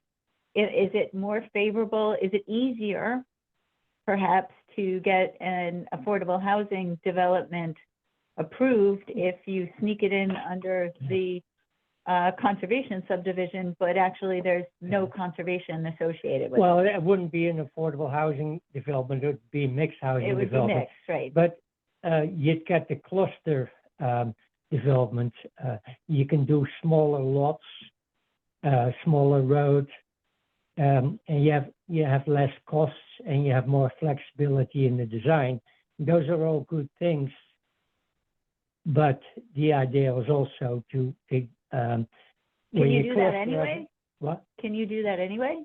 No, under the standards system, you have larger minimum sizes and bigger setbacks and all that, and it makes it harder to be flexible, and makes it more expensive. So that subdivision that was proposed on Main Street, they proposed making that a conservation development. That was originally not allowed in the village district. Yeah. But they came up with their own version of that. And that was because it worked out much better for them, because there was a steep slope in the middle of the property. They would never be able to get as many lots as they did with this conservation development. Now that's all fine, but then if you make a couple of those lots affordable, which would be great, then you lose all your open space. So then it's not an open space development anymore. Then Well, it's just a cluster development. I So guess that's what I'm seeing here. make is that a You know, separate, Make a separate regulation that allows for that, yeah, that isn't called a conservation subdivision because it's not a conservation subdivision. It's a cluster development. It isn't fair. It isn't fair that at the expense of affordable housing, we're gonna lose the open space. Like, why are they, it's like pitting two things that we want against each other. I mean, yes, no, it's not really, I mean, it's not pitting those two things against each other. It's just calling something that is Right. not an open space set aside, an open space set aside. Yeah, it just doesn't belong in the conservation subdivision regulation because it's a different regulation. It does not result in any conserved space. So Yos, are you saying that that could be changed at this next hearing? well, I don't know if they still want to do that. They wanted to finish it up because for the subdivision regulations, the moratorium runs out in February. So they want to get it all finished up soon now. So I don't know if they're willing to because this would be a pretty important change. But it wasn't there in the last version. Like you're saying, it just got in there. So it has been added in the last couple of meetings. Like Justin Potter brought up the one thing about allowing affordable housing at the expense of open space. But then the other two things were there too, and it should be one or the other and not all three. And I don't like seeing it at the expense of the open space. I don't mind having affordable housing when there's no good area for open space, when it's not suited for that. Then if a developer wants to do affordable housing, instead, I'm fine with that, but it's not a conservation development anymore. I mean, to me, what it does is it makes people pick, because I think affordable housing deserves open space the same way any other subdivision does. And so if you're going to have conservation subdivisions and you want to give an incentive for affordable housing, then doing what Yost suggested by allowing a density bonus is a good way of doing that, so that your affordable housing development also has the benefit of open space. But if what you do instead is allow people to eliminate the need for open space in a so-called conservation development, if they have affordable housing, you've basically robbed both concerns. Yeah. Yeah, it's a harmed false flag. Yeah, you're penalizing both natural resources and the right of all people to be able to live next to open space. So I think that's a really important concern, and it's, to me, likely that no one's pointed that out to them. Do you Even though know I if you they have. can extend the moratorium, Yos? I feel like they might be able to extend the moratorium to bat this around just a little more. Yeah, I don't know if they would It do hasn't that. been discussed, but I think that maybe a suggestion in public comment could be consider extending the moratorium to continue to discuss it, because this isn't quite correct yet. Is this something, I know sometimes we ask Yost to submit his comments, especially when very detailed, when we haven't had the time to go through each and every one as an independent person. Is this something that you think the Conservation Commission should weigh in Yes, on? Yeah, I do. yes, absolutely. So Yost has his letter written already. Wouldn't be that difficult for me to prepare a letter from the Conservation Commission. I can circulate it to you all so you see what it says, and people could just reply no objection, or if there's something to discuss that we would need to meet on. That's a good move. I think it should be, I think Yost, you should submit your letter also. I don't think you should, I think you should Yeah, I definitely did. submit your letter also, because I think the more letters received, the better the impact is. So I don't think you should do this letter. I think you should continue on your track, and then we should have a letter ourselves. And anyone in this room or listening to this meeting should also submit if they agree. I like the way you phrased it a couple of minutes ago, Connie, about taking Yeah, I don't- benefits away from two things. Yeah, I really don't want this to be a war of conservation versus affordable housing. It really isn't that at all. And I do think that we need to be creative in the way that we provide through zoning for affordable housing. This is just, is not really a solution. It's not doing what they hope to do.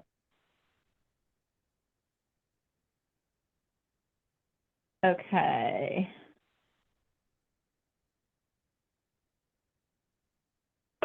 Sorry, just catching up on my notes. All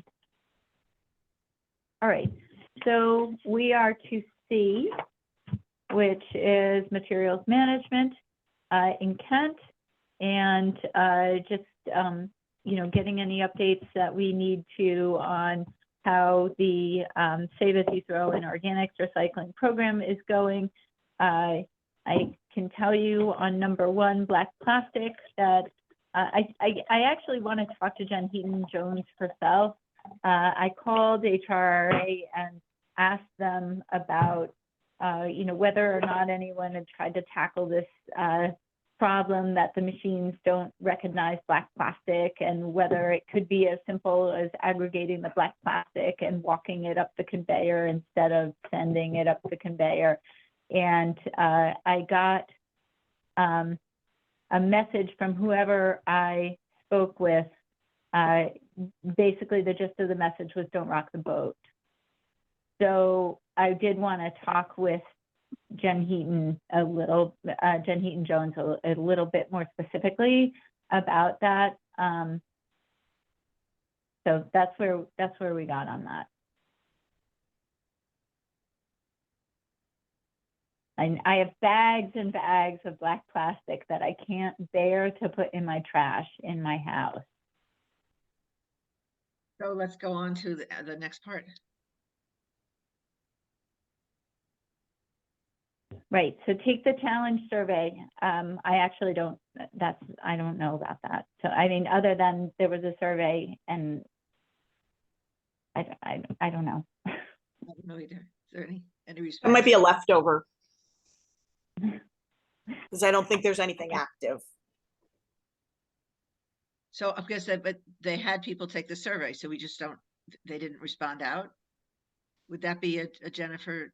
Well, I took the survey, but I didn't realize at the time that my food waste bags were going to break 2 weeks in a row. So I Well, don't know. anyway, are those, was that survey was completed, and were there any, was anything published anywhere from that survey? Was there any results that we know about? I So don't think they were published anywhere. I know that Tiffany came through a SurveyMonkey tool, I believe.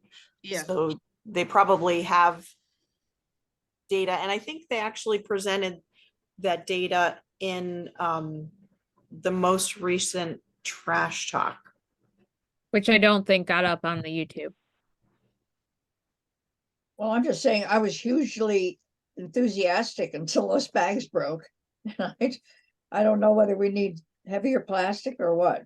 But No, you have to remember though, Wendy, they're they're properly compostable. So once you start putting vegetable materials in them, they're composting. Keep it in your freezer. Put Yeah, the whole what's thing in that- the freezer. Amen. Wasn't that what Liddy, her suggestion, or maybe it was you, Carol, that keeping it in the freezer was the way to go? Someone Yeah. suggested it in this room. Oh, the New Totally York is the way Times to had go. that. Yeah, they did. Totally the way to go. Or Well, you could let's keep go it on. about it. eggs, Doesn't to smell. turn it inside out. I mean, that's I basically keep all of my meat bones in the freezer in a Ziploc bag all week long.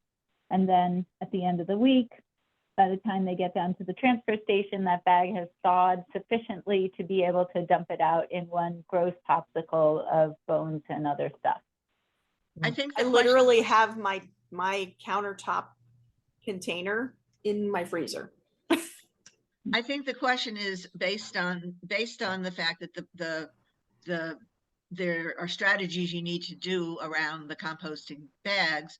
Is that in fact making people in Kent not want to participate? I mean, that's what we want to find out eventually from the survey, you know. So can we, when you're talking to Jennifer Heaton Jones, can you ask her if she would take 20 minutes to come to our Zoom Conservation Commission meeting, next one, and present back to us what the findings were? Or a written version, if she's not available. I think there would be good question opportunities Huh. that we might want real time answered. But I don't think we should discuss it anymore tonight. I think we need to move on. Agreed. Okay, updates as needed. D, report on farmer protection ordinance revisions. I'm on the agenda for the Board of Selectmen meeting soon. It might be even tomorrow. I think it might, I don't remember when it is. Whatever it is, I will be there. And the idea is to be able to get on the ticket so that this ordinance can get passed with the other ordinances that are coming up. So expect that we'll be able to close the book on that one pretty soon, which would be nice.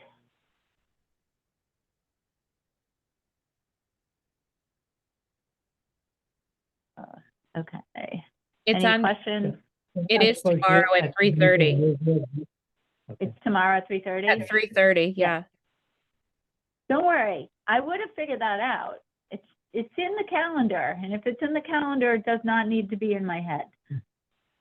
I suppose you will be talking there about the need for the change and so. Yes, Okay. Yeah. I'll give the background on the change.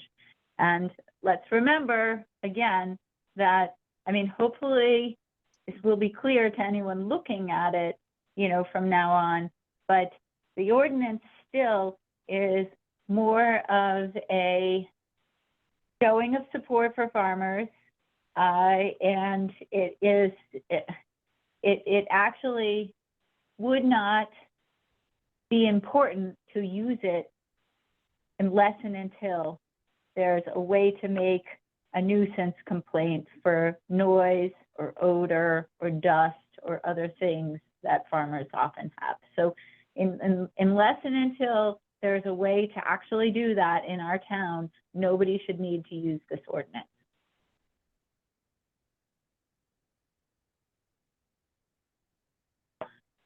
Okay, we're gonna move into E, which I have no update on. Does anyone else have any update or anything they want to talk about in terms of providing for the ability of the town of Kent as a municipality to collect fees or otherwise aggregate money that could be then used to purchase open space? Jean, do you know if the Board of Selectmen is planning to set up a separate fund for that? I suppose you still for the Board of Selectmen meetings or the Board of Finance? No? I have to say that since walking out the door on November 19th and starting shortly after at the COG, the Board of Selectmen meetings and my tracking everything is well further in my rearview mirror than I even thought. So Okay. I'm blissfully ignorant. Inland Wetlands Commission did create a methodology for penalties to come into some kind of a fund. That was with the And I- ordinance that was passed at the last town meeting. They still need to do work on that though also. So I'm not sure. I think Yost is right that they still need to, the fund is there, but they need to put into words how the fund, and I think there was some discussion, but it's not on the agenda for tomorrow. Okay, Green Energy Task Force, any updates? Yes, I met with Marty and Dana. Dana. Slaughter. Slaughter. I have a problem with that name.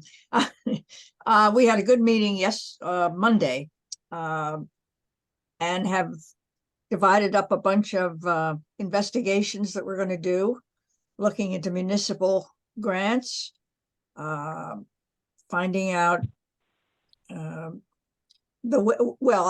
I sent out a message today to find out any towns in Connecticut that have written specific solar or wind regulations in their zoning regulations. So anyway, we're going to meet again in a month. We're going to form some kind of a group. I think Marty is very eager to get something going, and we'll probably start with municipal buildings and or the Chamber of Commerce as the places where we'll begin to push, offer information, etc. And the other thing we're also looking into what towns have managed to persuade large percentage of people to get energy audits, because that really is where everything needs to start. Putting in solar on your roof is expensive, we all know that, but enhancing your insulation because your audit told you should, that's pretty cost effective. So anyway, we're off to a good start. I was When you wondering say if you're in you, a group, What? go ahead, Carol. I noticed in the paper today that Sharon Center School, that the town of Sharon, they voted to put solar arrays at the school, and it was a very large vote in favor. So They that did. was- Oh, because I thought it was probably going to go the other way. It Oh, it very was in much favor. and it passed. So I just wanted to bring that to Well, everyone's the attention. problem was that the solar arrays are going to go right near everybody's favorite walking path. So that Well, I was, don't want to get into it, but I just wanted to know Yeah. that, you know. No, that- and in fact, the voter turnout for that was higher than the voter turnout for the referendum the next 2 days later. So I think that was really impressive that it passed in such a favorable manner. So way to go, Sharon. yeah. Wendy, I just want to ask, when you say form a group, is there going to be a municipal commission or subcommittee or some, I'm what- not sure yet. We're just going to talk and see who else is, who might be interested. We need some manpower to do some of the work. And whether it would be an actual committee or just people who expressed an interest, not clear yet, but, oh, and the other thing that I brought up again, as I have done so many times, is we want to push everybody from Maria Horn to the governor to put in money in the budget specifically to help small towns like ours get on board with energy conservation. We cannot do this with just volunteer labor. It is too technical. And you all heard me say I thought COGS ought to take this on and have a point person within the office. I've talked to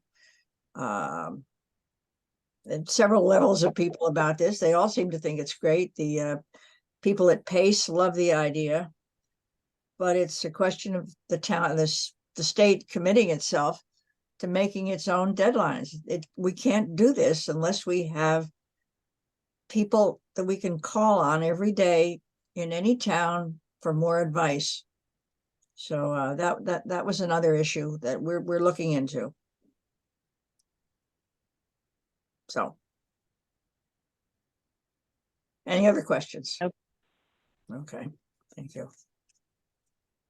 Oh, yeah, I'm Very going good. to a meeting in Middletown on the 20th, with representatives from from Sherman and maybe somebody else, an all-day meeting where we're going to talk again about ways in which Connecticut is trying to move ahead in green energy.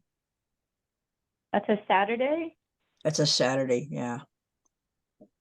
Good. Well, I hate meetings, but I'm going. I can't avoid it. Okay, Houstonic Herbicide Working Group. Anyone? Hmm? Sustainable CT. Nothing right now.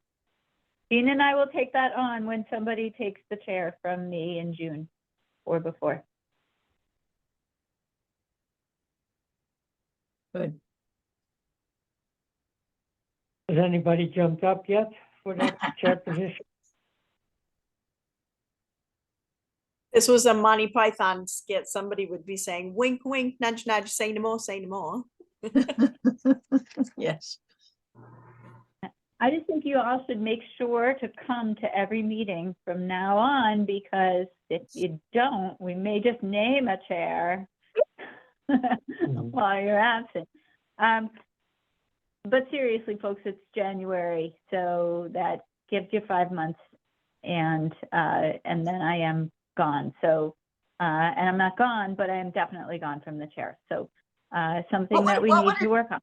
What would it cost us to have somebody turn the meeting, which is recorded, into minutes? The chair is not doing should not be doing the minutes. No, I know, Yeah. I know, but I mean, there are already. Patty said she would do the minutes. You just have to run the meeting, Wendy. Oh. No, oh, you'll do. Oh. Yeah, that's what I did. Well, no, I don't. You don't want to do the minutes, right? You don't want to do the minutes. Why don't we hire don't somebody to do it? I don't want to be the chair anymore. Oh. Somebody else needs to be the chair, because otherwise nobody will ever be the chair. Well, is Carol Somebody not else- the chair? Carol, are you not? Somebody else needs to realize that they too can run a meeting. It's not that hard. But to your question on minutes, nobody should ever pay anyone to do minutes ever again, because you can always assign an AI to do your minutes.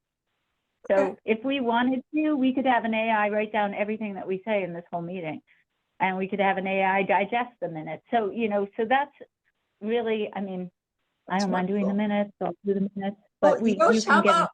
how about we get you a citizenship, and then you can be the chairman? That's all it's holding you. At some point, What?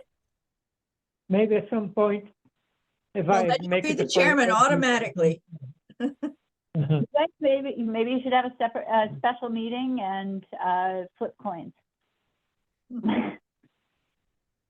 But anyway, just to keep you mindful of that, and I really am serious about it. Okay. And whoever volunteers to do that, I'll still support them by making the agendas. Sounds good. If they want, unless they want to make the agendas themselves, it's fine with me. But if they would like me to do that, I would consider to do that. We are on the Regional Recycling Task Force.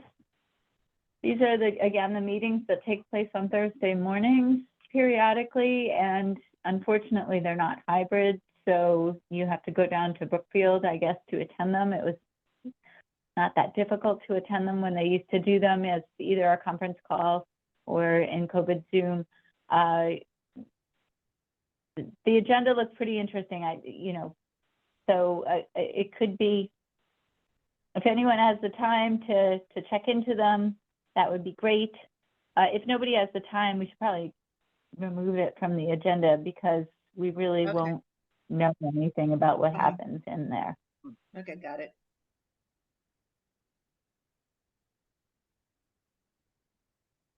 Okay, and new business, the first one is the collaborative conservation / affordable housing project. This is just an FYI for you all. The HVA under the Greenprint, which, as you know, I coordinate, the Greenprint being the networked group of land trusts operating all throughout Northwest Connecticut, got a grant together with the regional housing organizations to come together and have discussions about priorities and find places of alignment and do some mapping and, you know, come to a point where they feel like they can outwardly present an aligned statement and vision for their town that encompasses both conservation and affordable housing. It's 9 towns, including Kent, but, you know, Kent, Sharon, Cornwall, Warren, Falls Village, Salisbury, running out of steam, North Canaan. North Canaan. Yeah, doesn't go down as far as Sherman and doesn't go Goshen. further. Goshen and Warren. Yeah. So anyway, that's kind of the area. Some other organizations might participate, but not, you know, not as heavily as these core groups. And so I wanted you to know about that because that's going to be going on in the town of Kent. The Kent Land Trust and Kent Affordable Housing will be participating. But in addition to those 2 nonprofit partners in each town, we, and when I say we, this is a project that I'm working on with Jocelyn Ayer, who most of us know and really respect. She's great. We've invited a member of the Board of Selectmen from each town and a member of the Planning and Zoning Commission from each town. The project is launching next week and will run through September, after which there'll be a series of community conversations where, you know, both of where that kind of unified front is presented to the public. So it's a relationship building, it's a fact finding, it's a vision sharing, and then it's an alignment and a public communication type project. Connie, is this something that we should have on the agenda to have an update each week, each meeting, or this is just informing us tonight, just so we know about it? This is Okay. going on Fine. now, FYI, and then likely, you know, you'll hear something more in September when the project Okay, is fine. done. Okay. But again, just kind of chipping away at the myth that conservation and affordable housing are diametrically opposed and that they can't be accomplished together.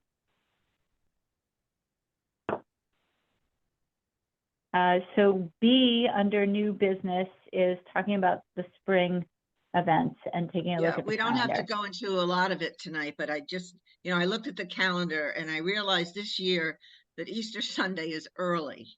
I mean, Easter Sunday comes out on March 31st. Really? And the school calendar for when the Kent Center School is closed is April 15th through 19th. So just in terms of thinking of how we're planning ahead, the other thing is when we do the litter cleanup, we may or may not then have, we usually have Lynn Worthington as our contact for South Kent School. We may need to rethink all of that, but just the timing of where, like, you know, I would go ahead and I would do the library program the week that the center school is closed, but we often want to plan litter day, you know, events at the transfer station. And the following Monday, Monday the 22nd, is also the first night of Passover. So we can't, like, you know, and then Monday and Tuesday. So, I mean, I know I'll be out of town. So I just wanted to kind of look at, I think we want to go ahead with everything we usually do, but just kind of be aware that the calendar is a little different this year. I have to run, folks. Good night. Good night. Thank you. for Good night, being- Mike. The So But Earth Day is actually the 22nd, the night of the first Passover Seder. So it's all kind of in there. I Arbor don't think it Day changes is, what we're doing, but we just need to plan it maybe differently. Arbor Day would be the last Friday in April. Say it What's again, that? please. I don't. Arbor Day would be the last Friday in 26th. April, 26th. 26. Okay.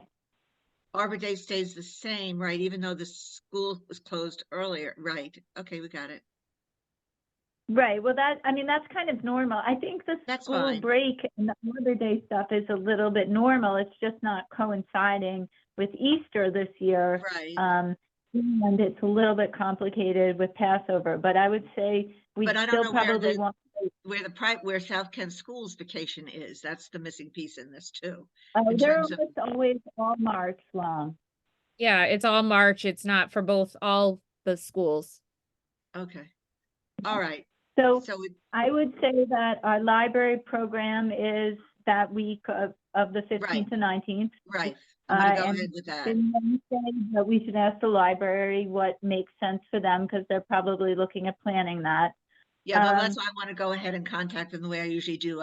They usually save me that Wednesday, but I'll take a look. It doesn't matter, whatever day works for them. And then, Arbor Day is Arbor Day, and so we want to participate in that. And then the only thing I guess we do need to discuss the village cleanup and, continue our migration of that from, Right, when Liddy had it and how she did it Right, to right, how but we're going just- to do it We just have to going look at forward. just being aware of We the might calendar. wanna consider- Yeah, we might want to consider the whole month of April, only because it just keeps getting warm really early. And, if we wait until the end of April, often we call people and they've either already done it or the grass has grown up and they don't see the litter anymore. So When was anyway, Arbor I Day? think we. What was the date on Arbor Day? Or 26. Okay. I think the scouts will probably do cleanup on the 12th or the 19th. And I think that I know Wendy and I busted butt last year with cakes and it was kind of a pain in the butt. I think maybe the scouts would be super happy with just like popsicles or ice cream sandwiches or something like that. And maybe there's a way to transition that we do ice cream for the schools and get it at 45 on Main and in a bulk container or something. I'm just thinking outside the box, but the cake thing was not super great. Right. Okay, but this gives us time to think about alternatives, Melissa. That's why I Yep. wanted to bring it up tonight, just to kind of think ahead. And It's a little slightly different. they have budget impacts, but Yeah. not- Okay, all right, good. Well, but they might be Carol, more why expensive. don't we put spring events on the agenda for February's meeting? But I'm gonna go ahead and book the library. I'm gonna go ahead with my Oh, yeah, program. yeah, Okay. that's fine. Yeah. Yeah. Okay. All right, so number 9, we did already. Doesn't that feel good? So we are at the point in our agenda where we can adjourn the meeting. Is everyone comfortable adjourning the meeting? Heck yeah. Motion to adjourn. Vote 8:42. Ow. Okay, it's 8:42. We're gonna adjourn the meeting. I'm stopping the recording.